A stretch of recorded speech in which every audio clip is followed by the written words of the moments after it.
Hi, my name is Rob Mucha. This is Lab 5 for EE321, BJT Transistor Characteristics and Amplifiers. This is the outline of my lab. The purpose of this lab is to explore the operational characteristics of a BJT transistor. We're going to explore the theoretical current and voltage characteristics, theoretically construct a common emitter amplifier. I will perform simulations using LT-Spice, and I will also make measurements of my amplifier circuit as well as perform experimental measurements on the current voltage curves with a 2N3904 transistor. In this portion of the lab, I was asked to sketch the IV characteristics. On the left-hand side is the collector emitter. It's very much like a diode where it doesn't turn on until it reaches a certain threshold voltage on the base emitter. And as you can see that it exponentially increases the collector current once it's reached that threshold. On the right-hand side is the IV characteristics of the base emitter. You can see that there's multiple curves, and that pretty much means as the voltage increases, proportionally the current in the emitter will also increase, and you will get this type of waveform. There are 4 operating regions, and those regions are saturation, cutoff, breakdown, and active mode. Now, saturation mode is in this part of the graph right here, and that's where the base emitter and collector base are forward biased and the current reaches its max, but in this region there is zero control. There is also cutoff mode, and that's on the bottom part of the graph here where the base emitter is reverse bias and nothing's flowing. And then there's breakdown mode, is when the voltage and current exceed the spec of the transistor, and that's where damage will occur, and it happens to the right of this graph beyond what you can see here. And then there's active mode where the transistor operates linearly, and the base emitter is forward bias and the collector base is reverse bias, and it's where we get amplification circuits. So in this lab, I was asked to create a common emitter amplifier. The design specs is as follows. The collector current has 1 milliamp of current. It has a small signal gain of -10. The supply voltage is 15 volts, and the operating frequency is 1000 hertz. So the first step is to select a proper bias network. And this is important because AC signal inputs alternate between positive and negative values. And to achieve this, we need to perform biasing. Now, the biasing is to establish the quiescent operating point, or Q point, of the transistor. If I go back a couple slides to this IV characteristic of the base emitter, let me see if I can sketch something on here real quick. If we draw a line linearly like that, we want to design our amplifier so it operates within this area. And this line is referred to as the DC load line. And the red dot in the middle here is referred to as the Q point, or the quiescent point. Now, the mode of operation allows the output voltage to increase and decrease around the Q point without distortion, as long as the input signal swings one complete cycle. To correctly set the Q point, we must control the collector current with a steady state value without any external input signals applied to the transistor base. And I'll show how to calculate that on a future slide. At the base of the transistor, we have a voltage divider network, which makes the transistor independent to changes in beta. And I'll show how to calculate those in the next slide. So right here are my calculations for the voltage divider network. The resistors R1 and R2 are connected to the base of the transistor. Essentially, they provide a constant, steady voltage level for best stability. The quiescent base voltage, VB, is determined by the potential divider network formed by these two resistors, R1 and R2, and the power supply VCC. So below is a gain equation, and I went ahead and solved it for RG. So RG is going to be our resistor that allows us to reduce bias voltage to the output of the amplifier, and I calculated that to be about 39K, and I will describe the reason why we have this RG resistor in our circuit in a future slide. So on this slide, this is a DC analysis that I performed on my amplifier circuit. The image on the right hand side shows the values of currents and voltages that I found at certain points. This is without AC inputs into the base, and you'll notice at the top left hand corner there's VCC. Well, let's pretend that is a ground. When we do that, the circuit actually transforms, and we can perform these calculations. Now the VB at the voltage at the base was 1.36. The voltage at the emitter was 0.66 volts.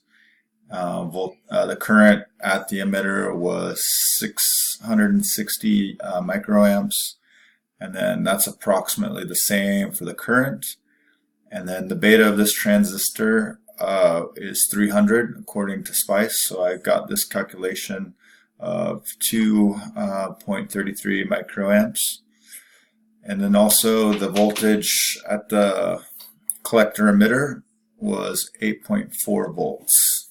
For our amplifier circuit, it requires coupling capacitor to separate the AC signals from the DC bias voltage.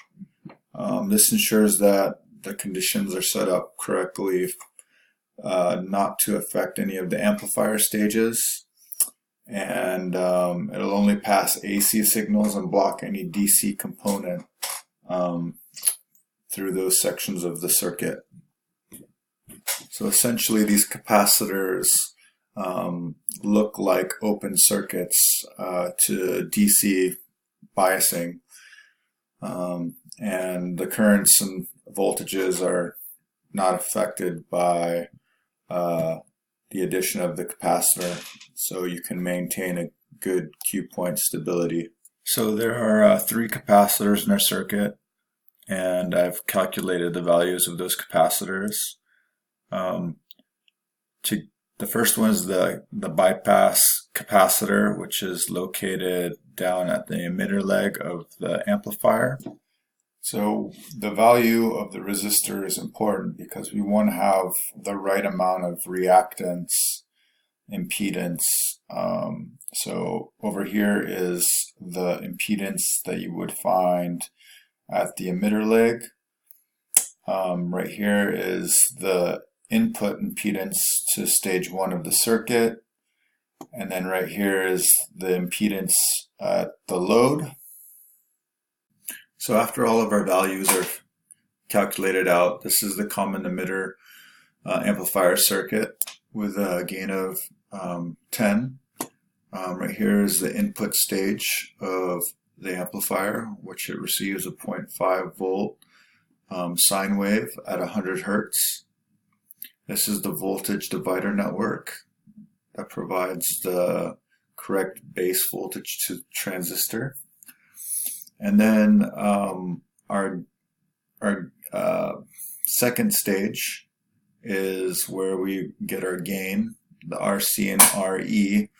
Now to establish our Q point, the RE resistor was selected, so we would have a 1 milliamp Q point.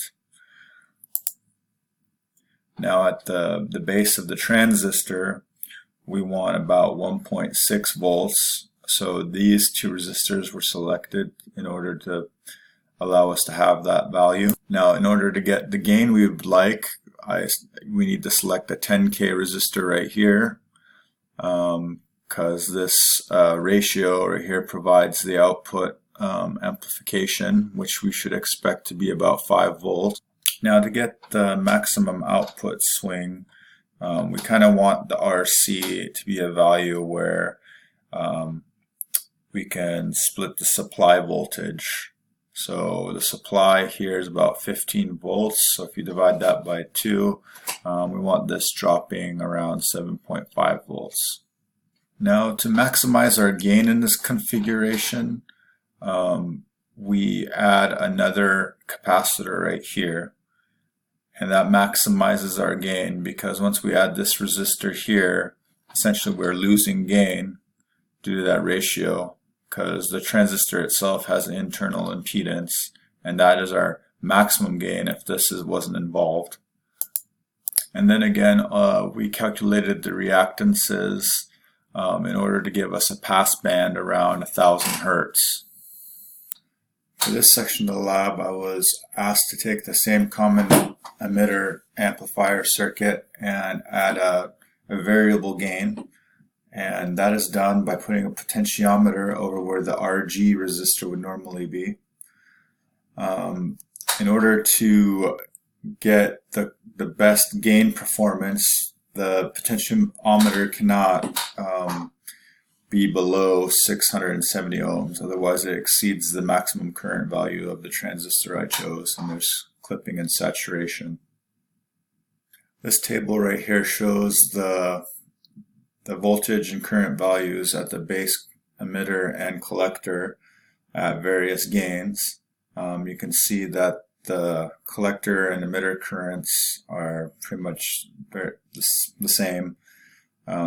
But one thing to note is once we reach about 20 in gain, we exceed the maximum value of the current that can go through the collector and the emitter, which is 1.5, and we start to see distortion in the output. So the amplifier circuit that I created for the spec is very resistant to temperature due to the biasing network that I calculated.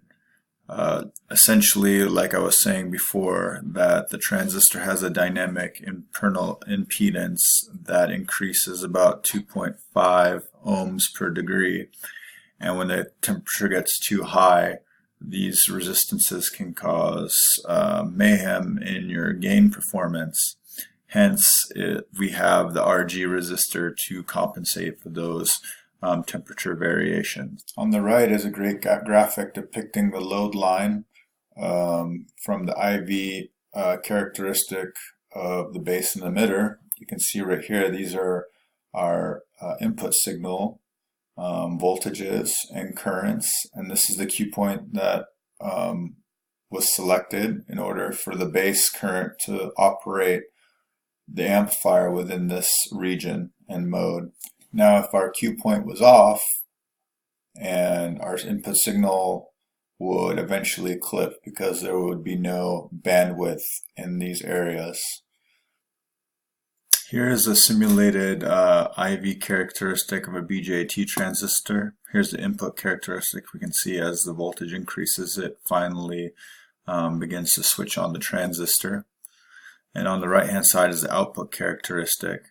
And how I did that was I did a sweep of both parameters, the voltage collector from 0 to 20 and the voltage from the base emitter. I had from 500 milliamps or millivolts to 600 millivolts with 20 millivolt increments, and it allows you to get this type of waveform. On this slide, it shows beta variations due to temperatures.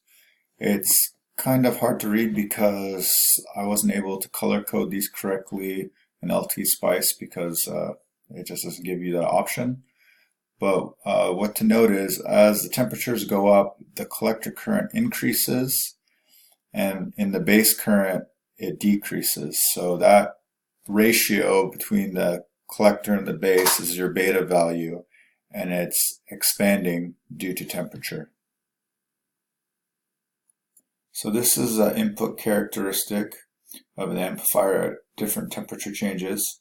One thing to note is as the temperature increases, you see right here in pink, the collector current increases at an earlier base voltage. Here's also another simulation of the output characteristic of the amplifier at different temperature changes. So as the temperature increases, you can see the collector current increases. These were all done with a base voltage of 600 millivolts at the transistor base. So these are the simulations of the bias analysis. These are our voltages and currents at each pin of the transistor. And our simulated values for the base is 1.34 volts, at the collector is 8.03 volts, and at the emitter it's 0.7 volts. And I have all these values to compare with what we calculated earlier at a later slide. So here's a transient analysis of my amplifier circuit. Now note that my expected gain was 10, but my voltage output never quite reaches 5. That's partly due to the fact that I didn't have the exact values of capacitors needed, and I didn't quite get the gain that I wanted.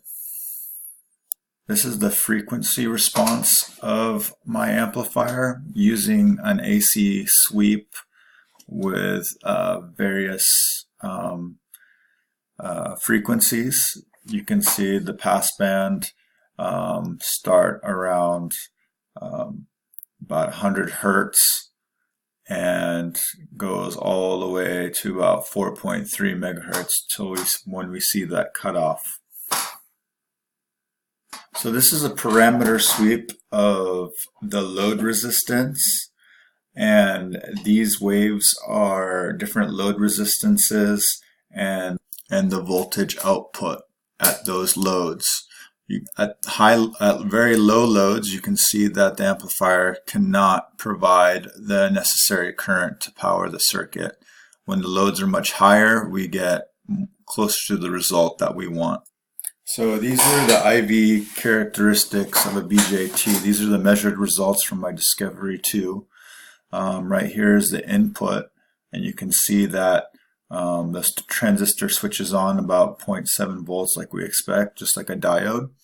And on the right hand side is our output characteristic curve, and I was able to do that by stepping the voltage up at the base sequentially, and it allowed for this. So the experimental results, I compared those with my measured and simulated, and you can see that the values are fairly close, except for my measured result from the base of the transistor. I got a really low value. I'm not exactly sure why that happened. Maybe it was just the resolution of my multimeter.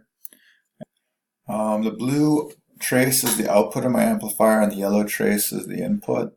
We were expecting about 5 volts on the output, but as you can see, it's not quite there.